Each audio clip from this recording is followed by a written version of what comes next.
On est en live, hein, mesdames et messieurs, bonjour. Vous êtes bien sûr Grand Journal, le café du Grand Journal. Je suis à Melbourne, Eric Mwamba. Je suis en ligne des États-Unis avec Honoré Kabongo, HK pour les intimes, et nous sommes avec Patrick Bokengo qui est à Kinshasa. Bonjour Honoré. Bonjour Eric, bonjour à tout le monde. Bonjour Patrick. Bonjour. Oui, bonjour Patrick.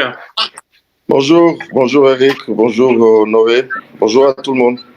Bonjour. Alors nous essayons d'analyser la marche de la Mouka. J'aimerais d'abord avoir votre première réaction.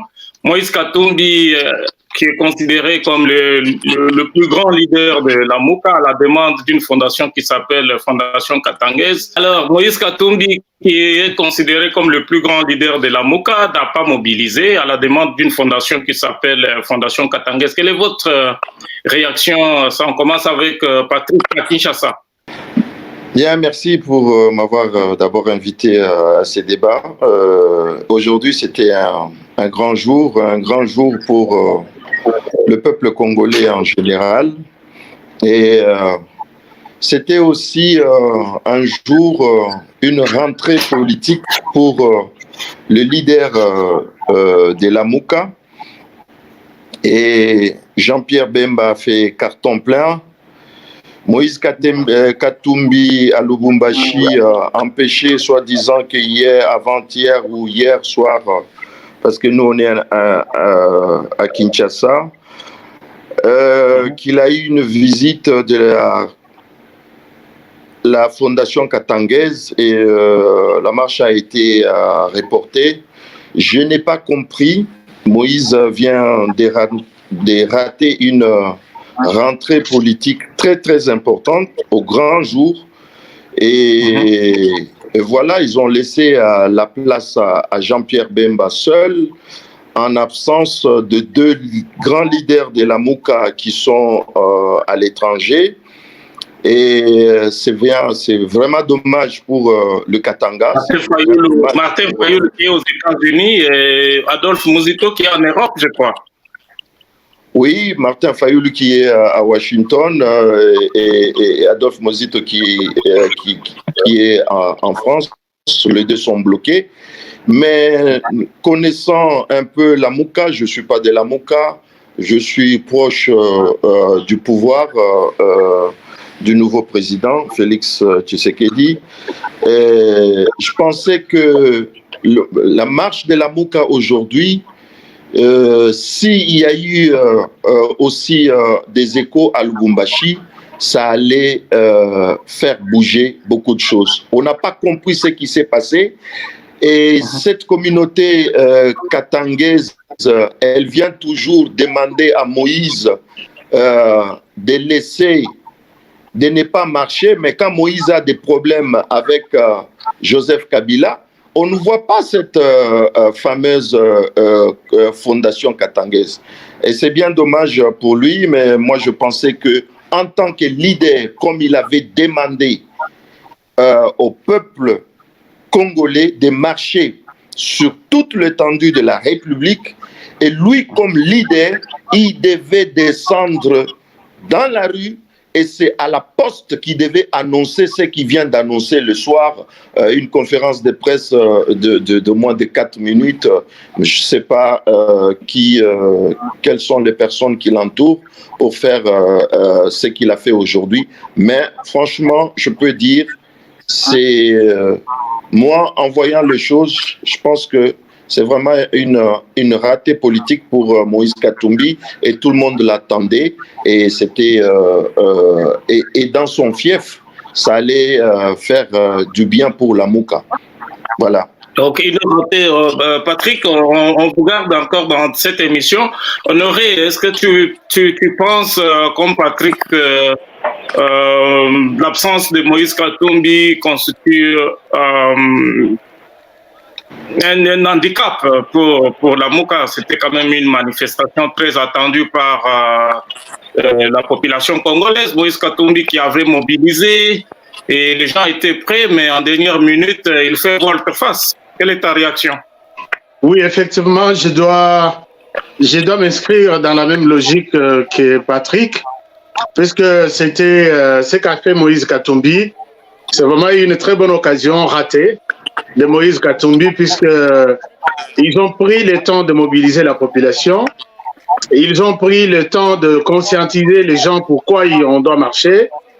Et finalement, du coup, les jours de la manifestation, même si il était visité par la communauté katangaise, il ne serait pas aussi important de se dire « Ok, vous êtes venu me voir, voilà, je décline la responsabilité. » Non.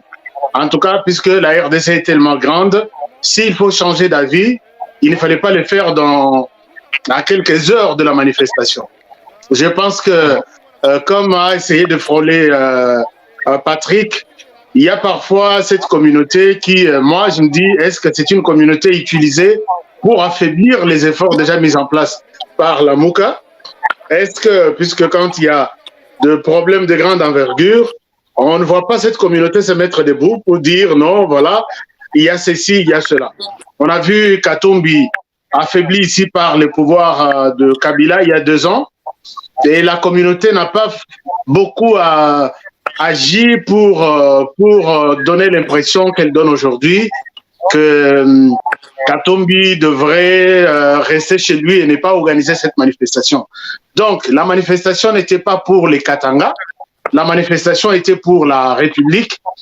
Et Katumbi aurait dû leur dire que voilà, j'ai compris votre besoin, mais est-ce qu'on peut se retrouver après cette manifestation d'abord demain pour ne pas donner l'impression que nous sommes, puisque là on a compris que Moïse Katumbi est dans un camp, tantôt il dit une chose, tantôt il n'est pas en mesure d'aller jusqu'au bout, tantôt on peut l'arrêter en cours de route.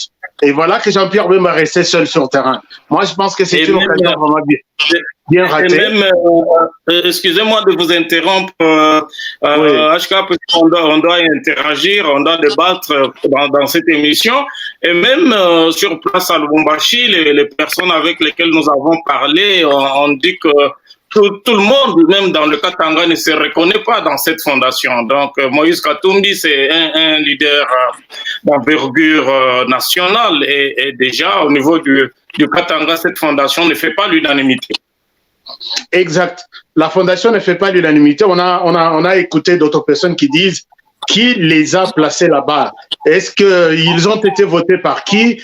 Ils ont les mandats de qui? Donc, c'est juste un groupe qui s'est permis d'aller voir Katumbi et lui dire « Nous ne voulons pas que tu sortes demain, Katumbi, à écouter ces groupes. » Donc, je pense que c'est une erreur qu'a commis Moïse Katumbi d'abandonner l'ensemble de la République. Les Congolais ont confiance en cette plateforme politique, la Mouka, et du coup, on a vu, non, bon, je reste à la maison, Jean-Pierre Bemba, occupe-toi de ceux qui sont prêts à Kinshasa marcher. Et là, je pense que prochainement, est-ce que, c'est la question que je me pose peut-être pour terminer, est-ce que Moïse Katumbi pourra encore appeler à une marche, pourra encore donner un mot d'ordre? Alors, une autre question, excusez-moi de vous interrompre également, Honoré.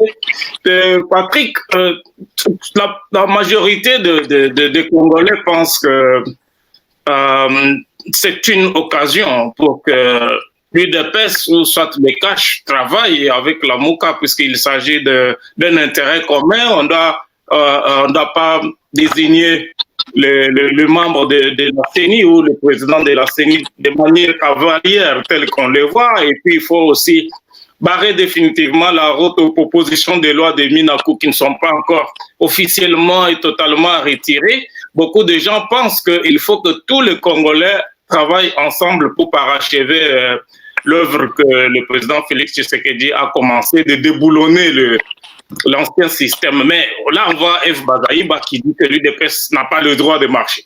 Quelle est votre réaction, Patrick? Moi, je commencerai d'abord par la réaction de Mme Bazaïba. Elle était aussi à côté de la plaque parce qu'aujourd'hui, on n'est pas dans les guerres politiciennes.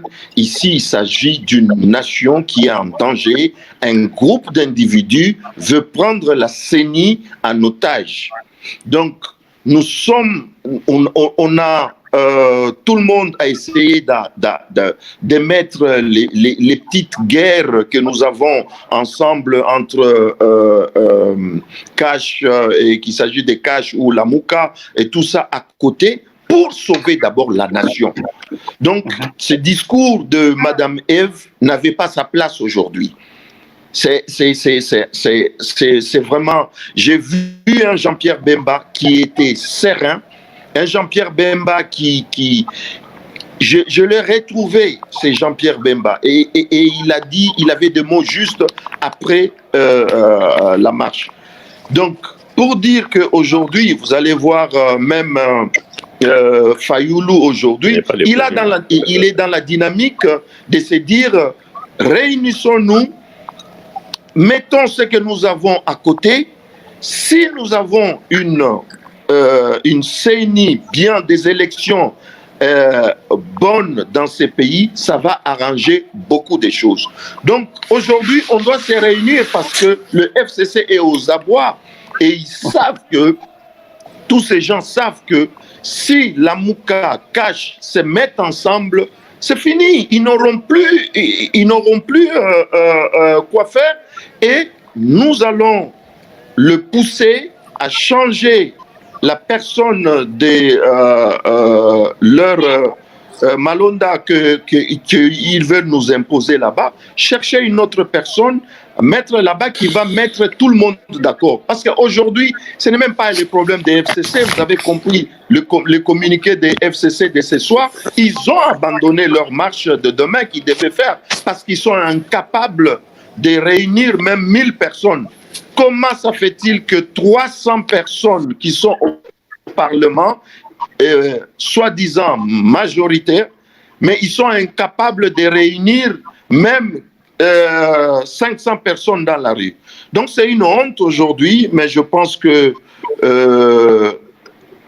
ce qui est important aujourd'hui, c'est que ces leaders doivent avoir un discours qui réunit et qui va réunir même la population congolaise pour qu'enfin on puisse avoir des personnes valables pour diriger la CENI.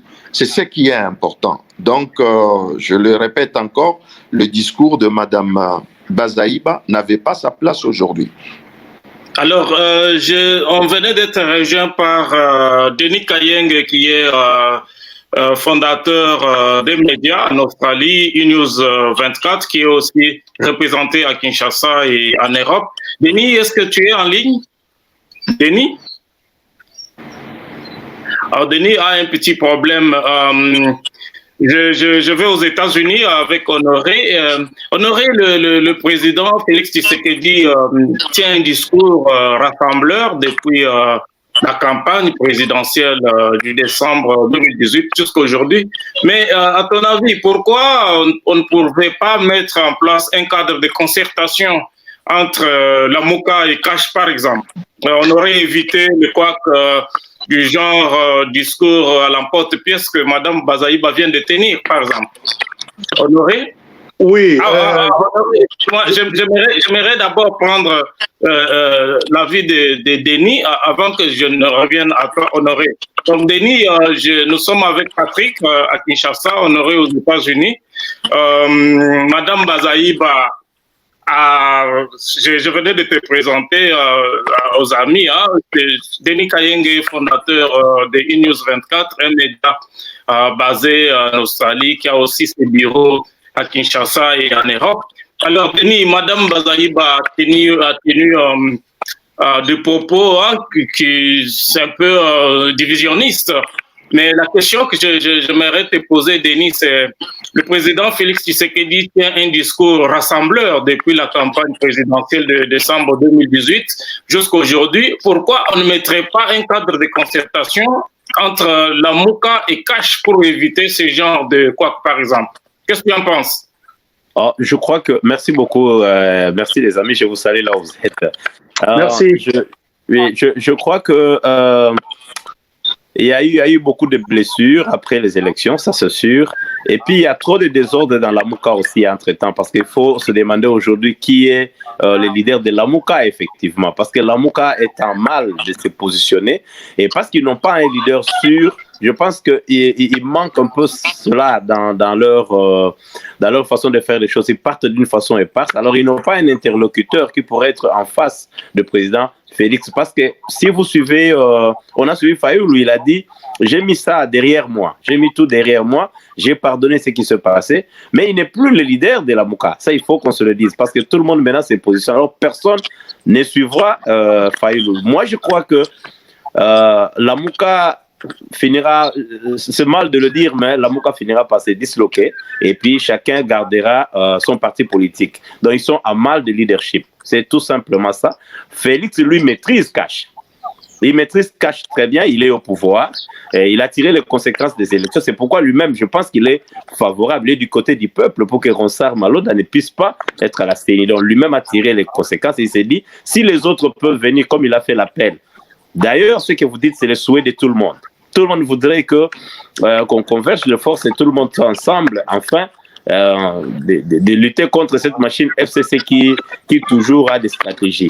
Mais la Mouka, ça c'est sûr, c'est manque de leadership. Il n'y a pas un leader sûr de la Mouka. Pour moi, la Mouka n'existe plus. Il est déjà parti. Honoré, merci beaucoup, Denis. Honoré, tu penses que l'heure est venue de mettre en place un cadre de concertation entre Cash et la Mouka pour coordonner et éviter ce genre de propos que Mme Bazaïba vient de tenir, par exemple, qui met un discrédit sur le combat que tout le monde devrait mener ensemble. Bon, en fait, comme l'a dit Denis tout à l'heure, il n'y a pas un cadre de concertation extraordinaire, puisqu'il y a des concertations qui se font déjà. Si vous avez suivi, Monseigneur Ambongo a été reçu aujourd'hui par Kabound, avec comme message, il veut l'intégration, il plaide pour l'intégration de Bemba dans le processus électoral. Ça, c'est une chose. La deuxième chose, il y a Moïse Katumbi qui a un discours depuis un certain temps, un discours qui est proche de la vision de Tshisekedi. Ça, c'est une chose. Mais il y a peut-être ce que vous parlez de la Mouka, vous voyez Mozito et Fayoulou qui sont restés dans leur coin, accompagnés de Mme Bazaïba qui a fait une sortie, que je dirais une sortie ratée aujourd'hui, puisque pour elle, elle pense que Tshisekedi a volé les élections, elle pense que l'IDPS n'a pas le monopole, et ainsi de suite. Mais je pense que cette dame, parfois, elle confond un certain nombre de choses. Puisque, en voyant les différentes marches qui se sont organisées, il y a la Mouka qui est tout un groupe, un assemblage de plusieurs partis politiques, et il y a l'UDPS qui n'est pas à confondre avec une plateforme politique. C'était l'UDPS qui avait appelé à la marche. Maintenant, là, elle met tout dans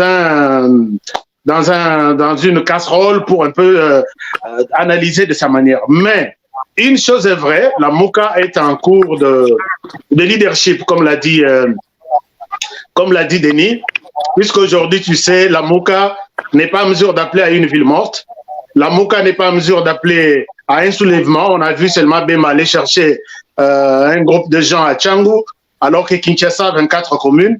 Et depuis que le leadership de la Mouka est entre les mains de Mozito, aucun communiqué de presse, aucune évaluation, aucune activité comme qui dirait, voilà, une plateforme politique est en train de marcher. Donc la Mouka, quand je vois la Mouka, je vois une nouvelle vision qu'a Jean-Pierre Bemba et Moïse Katumbi, et différent de ce que Mozito et Fayoulou, accompagnés de Mme Bazaïba, sont en train de créer une certaine confusion. Mais je ne sais pas, entre Bemba et Mme Bazaïba, est-ce qu'ils se parlent? Parce que Bemba, son langage est différent. Je l'ai suivi, il a un langage rassembleur, et c'est quelqu'un qui donne l'impression de ne pas être, qui donne l'impression de se coller à l'évolution de la situation en RDC. Par contre, Bazaïba est dans sa case du départ, même si parfois elle tient un langage, vous dites, est-ce qu'ils se sont concertés avant qu'elle devienne tenir ce genre de propos. Donc, bref, alors, les cadres de concertation... excusez-moi, on n'a pas tout le temps, mais ces différentes marches, que ce soit celles qui ont eu lieu le 9 pour l'UDPS, Patrick, c'est à vous, j'adresse la question. Les marches interviennent dans un contexte où elles sont interdites par le gouvernement. Qu'est-ce qui va se passer? La population, que ce soit les militants et les sympathisants de l'UDPS et ceux de la MOUCA, ont bravé l'interdiction des autorités. Qu'est-ce qui va se passer au niveau des rapports de force entre la population et le gouvernement? Patrick. Non, et déjà, il y a... merci pour la question. Déjà, il y a des tensions. Vous avez vu, après la marche de l'UDPS, il y avait déjà la déclaration de Kabound sur le ministre de l'Intérieur. Il y a déjà des tensions à l'intérieur. Il y a eu dysfonctionnement dans la police, parce qu'il faut savoir que cette police, c'est toujours à 70% une police de Joseph Kabila qui est contrôlée à distance, qui est manipulée à distance. Ce n'est pas une police où le ministre de l'Intérieur n'a pas la même mise sur cette police. Il n'a pas la même mise sur cette police. C'est une police qui est manipulée par beaucoup de gens à distance. Donc, ce qui s'est passé, c'est quand vous regardez dans les chaînes de commandement, il y a des choses, on ne pourra pas dire ici, mais il y a des gens qui ont coordonné des choses qui ne sont même pas parties du gouvernement.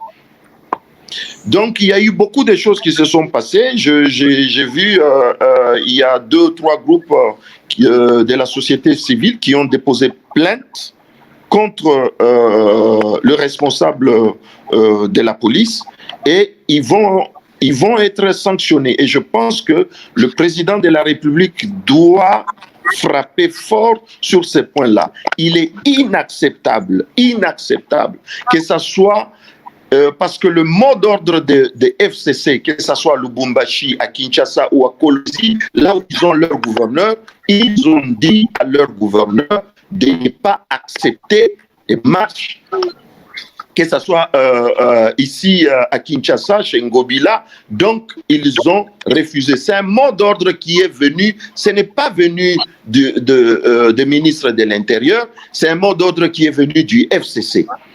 Maintenant, les gens du cash aujourd'hui qui sont aussi au pouvoir, connaissant les choses qui se passent à l'intérieur, ils ont dit on ne peut pas se laisser faire.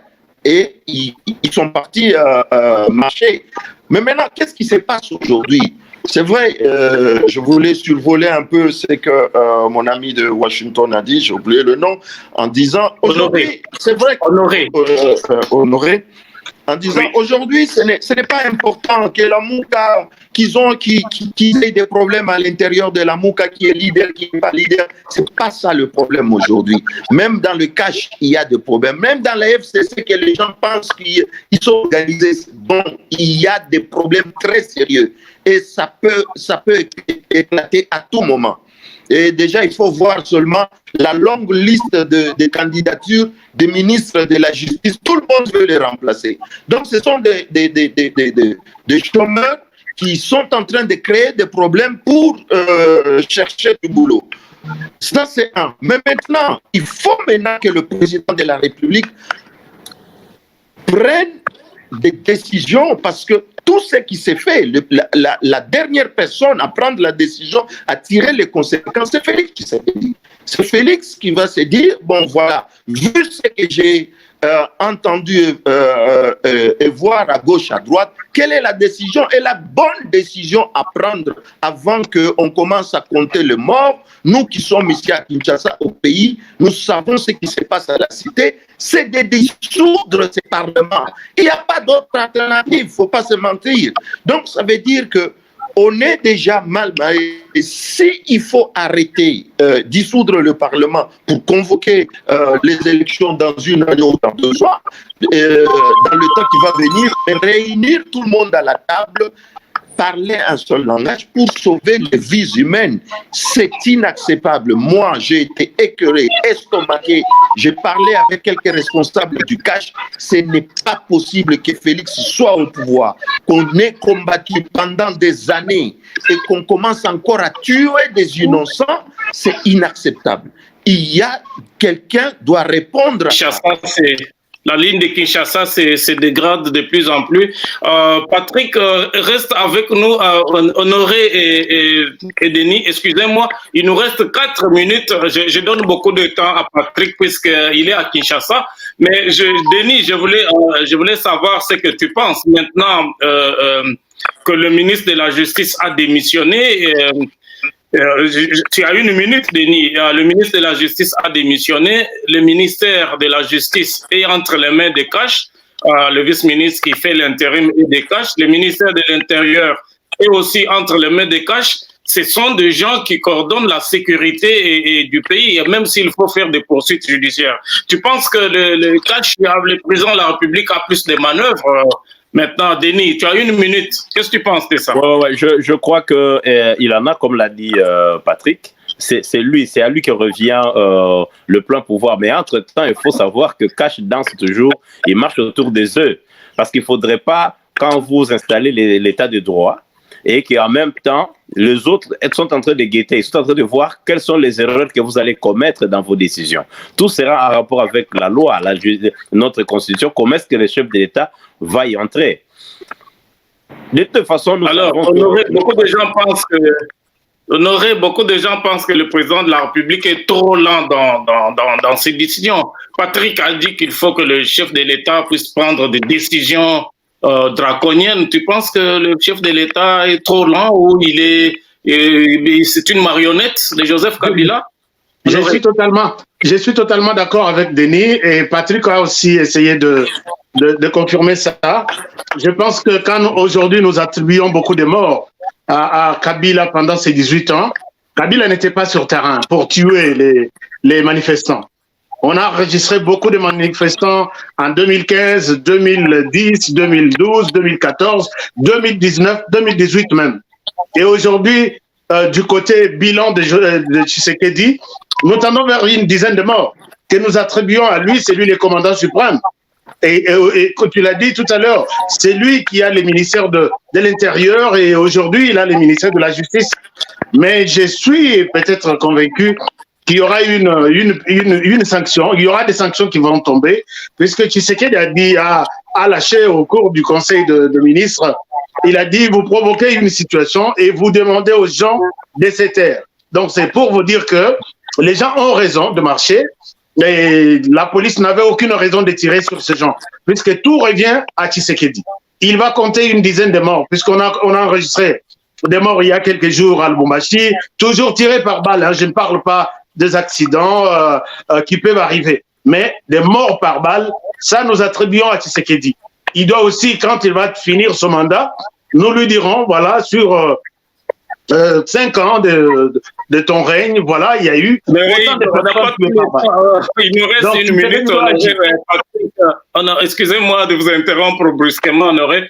On n'a pas tout le temps, il nous reste 1 minute. Patrick, vous allez conclure. C'est pour la première fois quand même qu'on voit un chef de l'État, chaque fois qu'il y a des incidents, il y a des accidents, ou il y a des catastrophes, on voit quand même un chef de l'État qui intervient. Donc, le président de la République a dit clairement qu'il faut ouvrir des enquêtes judiciaires et établir les responsabilités. C'est que ces discours, on n'entendait pas ça avant. Si beaucoup de gens attribuaient les tueries et d'autres types de crimes auxquels on était habitué à l'époque de Joseph Kabila, c'est puisqu'il se taisait. Donc, cela était considéré comme un mode de gestion pour Joseph Kabila. Mais avec Félix Tshisekedi, on voit un président de la République qui dit « Vous devez mener des enquêtes, vous devez établir des responsabilités ». Patrick, pour conclure très rapidement dans 1 minute. Oui, je dis comme Honoré l'a dit, c'est que le président de la République, Félix Tshisekedi, aujourd'hui, il a le rapport de la police, de tous les services de la sécurité sur sa table. Donc, il a tout le rapport aujourd'hui. Il ne doit pas faire les mêmes erreurs que Joseph Kabila de ne rien communiquer. Aujourd'hui, il faut établir les responsabilités parce que c'est lui qui est au pouvoir aujourd'hui. Il doit établir pour qu'on sache qui a fait quoi. Parce que s'il ne le fait pas, nous allons conclure, comme Honoré vient de le dire, que nous allons attribuer ces morts à Félix Tshisekedi. Or, nous savons, nous tous là où nous sommes, nous savons que cette police est manipulée par Kingakati. C'est ça la vérité. Donc, on ne peut pas aussi se mentir. Donc, Félix est là. Il sait dans quelles conditions il est arrivé là où il est. Il sera difficile aujourd'hui de toucher le social. Il a la justice en main. Le ministre tuteur de la justice est dehors. Il peut faire aussi comme les gens, comme le ministre portefeuille a pris le temps pendant une année pour notifier les PDG de la GECAMINE et de la SNCC. Donc, il peut prendre tout son temps pour que son vice-ministre fasse le travail. Au moins qu'on ouvre des dossiers en désordre, Bukanga Lonzo et tout consort, au moins on avance. Et ça peut sauver Félix en 2023. Je le dis aux amis tous les jours, parce qu'on n'est pas 60 ans après, on n'est pas le temps de se flatter, il faut se dire les choses ouvertement pour le bien des Congolais. Mesdames et messieurs, merci. Vous étiez en direct avec Grand Journal Café à partir de Melbourne en Australie. Merci Patrick à Kinshasa. Merci Honoré aux États-Unis. Merci Denis Kalenge, News 24 en Australie. Alors, je vais vous relancer bientôt pour un autre débat. Merci, portez-vous bien et n'oubliez pas surtout d'observer les gestes barrières. Hein. Coronavirus, ça tue, c'est une réalité. Lavez-vous les mains, portez vos masques quand vous sortez en milieu public, gardez la distanciation sociale. Au revoir. Au revoir. Au revoir. Merci, au revoir.